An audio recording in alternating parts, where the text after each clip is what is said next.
Hello students, hope all of you are well.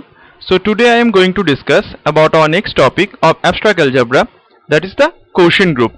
So before I go to this video lecture, I want to say that please follow my previous video lecture about the normal subgroup, the link in the suggestion box for your better understanding. Because each and every topic of abstract algebra are interrelated, and without knowing the normal subgroup, you cannot understand the quotient group or the quotient structure. So obviously follow the previous video lecture.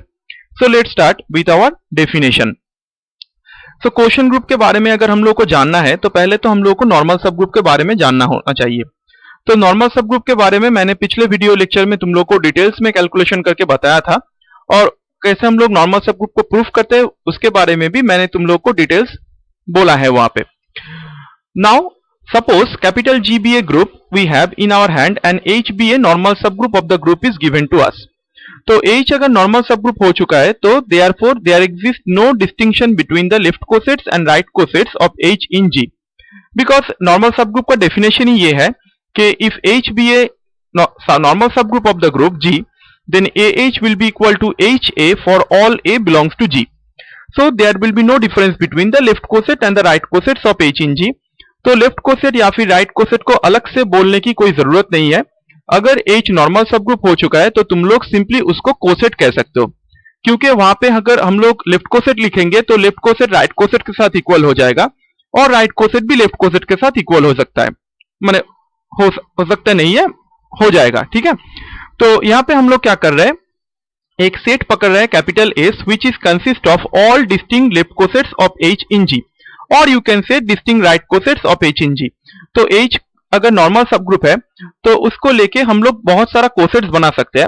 और coset का एक property है, बहुत important property है, जो मैंने coset के chapter में तुम लोगों को डिस्कस करके रखा हुआ है, उसको तुम लोग फॉलो कर सकते हो कि if you choose any two distinct cosets then they are either identical और दे आर डिसजॉइंट. तो मैंने यहाँ पे क्या किया है, एक सेट लिया है जो सेट के अंदर सभी डिस्टिंक्ट कोसेट्स है H का. तो H को लेके जितना भी कोसेट्स हम लोग बना सकते थे ग्रुप G के अंदर, सभी डिस्टिंक्ट कोसेट्स को मैंने S के अंदर लिया हुआ है, और जो भी सेम हो चुका है, सेम कोसेट्स है, उसको नहीं लिया है. ठीक है ना. अभी मैं क्या कर रहा हूं, A सेट के ऊपर एक बाइनरी कॉम्पोजिशन स्टार को डिफाइन कर रहा हूं. कैसे डिफाइन कर रहा हूं, AH star BH equal to ABH for all AH BH belongs to S. AH और BH दोनों कोसेट्स का ही एलिमेंट है. AH BH दोनों कोसेट है, कोसेट का एलिमेंट नहीं, दोनों कोसेट है. वो दोनों डिस्टिंक्ट कोसेट है. कहां पे है, ए सेट के अंदर.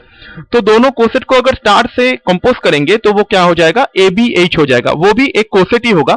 जहां पे हम लोग देख सकते हैं A और B दोनों एलिमेंट ग्रुप का एलिमेंट है, और ये दोनों एलिमेंट कंपोज हो जाता है ऐसे, ABH हो जाता है for all AH BH belongs to S. तो अभी चले आते हैं जो मेरा इंपॉर्टेंट थ्योरम है और इस चैप्टर का जो बेसिक डेफिनेशन है, that is the quotient group. तो क्वोशंट ग्रुप के बारे में अगर हम लोग को जानना है तो जो नेक्स्ट थ्योरम है, ये थ्योरम को हम लोग को अच्छे से समझना होगा, और यही थ्योरम मेरा क्वोशंट ग्रुप का डेफिनेशन है. तो अगर एग्जाम में कोई जगह पे क्वोशंट ग्रुप का डेफिनेशन तुम लोग को पूछा जाता है तो तुम लोग को सिंपली ये थ्योरम का स्टेटमेंट दे देना है. ठीक है. तो थ्योरम का स्टेटमेंट अच्छे से समझ लो. Let capital S B the set of all distinct cosets of H in G where H is a normal subgroup of G. तो H मेरा एक normal subgroup of G है. तो H को लेके जितना भी डिस्टिंक्ट कोसेट्स हम लोग बना सकते थे, सभी कोसेट्स बना चुके हैं, और जितना भी डिस्टिंक्ट होगा उसको हम लोग S सेट के अंदर ले चुके हैं. Now we define a binary composition star on S by AH star BH equals to ABH for all AB belongs to G. Okay. तो ये बाइनरी कंपोजिशन हम लोग डिफाइन कर रहे हैं S सेट के ऊपर, जैसे मैंने यहाँ पे कहा था, S सेट के ऊपर मैंने डिफाइन कर रहा हूं. ठीक है. AH star BH equals to ABH for all AB belongs to G. Then this set capital S with respect to this binary composition star obviously forms a group, and this group is known as a quotient group, or you can say a factor group. quotient group का दूसरा भी एक नाम होता है, उसको कहते हैं हम लोग factor group. ठीक है. और जिसको डिनोट करते हैं हम लोग इस सिंबल से, that is G/H. So हम लोग को पहले ये थ्योरम को प्रूफ करना है, because this is the definition of the quotient group as well as the definition of this chapter also. And this theorem has already repeated several times in your exam, so it is very very important. So एक group होने के लिए एक set को कितना property satisfy करना पड़ता है, चारों प्रॉपर्टीज हम लोग जानते हैं, और वो क्या होता है, closure property, associativity, identity, inverse. तो चारों प्रॉपर्टी को हम लोग यहाँ पे देख लेते हैं एक एक करके। पहला प्रॉपर्टी है क्लोजर प्रॉपर्टी। तो तुम लोग दोनों डिस्टिंक्ट एलिमेंट सेट के ए से ले लो, that is AH and BH। Now we are defining that is the composition AH star BH that is equals to ABH. So obviously AH BH belongs to S and ABH it is also a coset belongs to S. So AH star BH that will be equals to ABH and this belongs to S. So obviously S becomes a closed with respect to star. यहाँ पे मैंने star को well defined नहीं proof किया हुआ है, वो तुम लोग कर सकते हो, 2-3 लाइन का एक प्रोसेस है। अगर तुम लोग जानना चाहते हो कि ये वेल डिफाइंड कैसे हो रहा है तो तुम लोग मुझे कमेंट सेक्शन में लिख सकते हो, उसके लिए मैं अलग सा एक वीडियो प्रोवाइड करूंगा।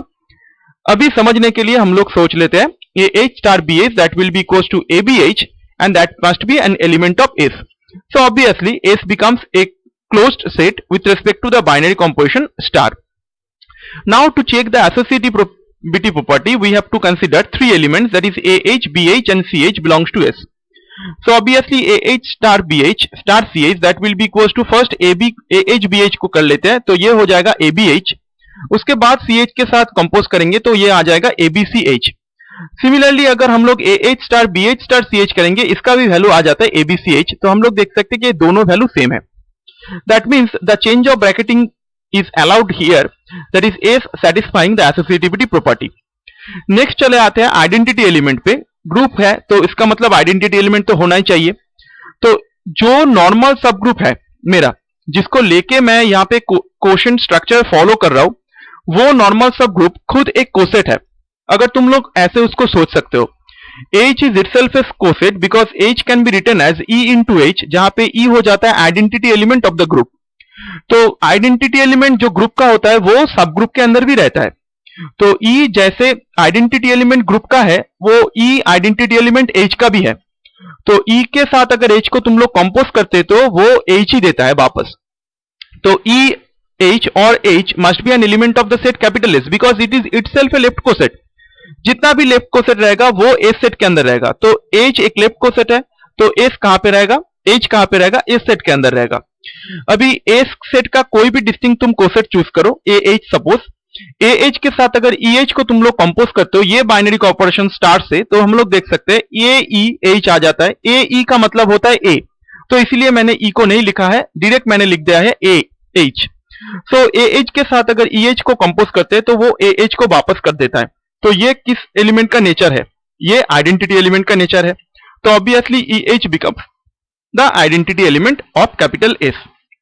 The last property, that is the inverse of an element, that is if you take AH belongs to S, then there exists an element A inverse H belongs to S such that we can see that AH star A inverse H equals to AA inverse H equals to EH. That is A is an element of capital G, so group का एक element होगा तो उसका inverse तो रहेगा, that is A inverse must be an element of G also. So A inverse H is a left coset. So AH के साथ अगर A inverse H को हम लोग कंपोज करते हैं सेम कंपोजिशन से, तो हम लोग को क्या मिल जाता है, EH मिल जाता है, या फिर आइडेंटिटी एलिमेंट H वापस आ जाता है। That is for each and every element AH belongs to the coset, A inverse H also belongs to the coset set, that is AH star A inverse H equals to identity element. तो एक element दूसरे element का क्या हो चुका है, inverse हो चुका है। ठीक है, तो इसी के साथ हम लोग देख सकते हैं कि capital S satisfying 4 properties, that is the closure property, associativity, identity and inverse with respect to the binary composition star, and S forms a group, and this group is usually known as a factor group or a quotient group and denoted by G/H. तो इसी के साथ मेरा quotient group का definition खत्म होता है।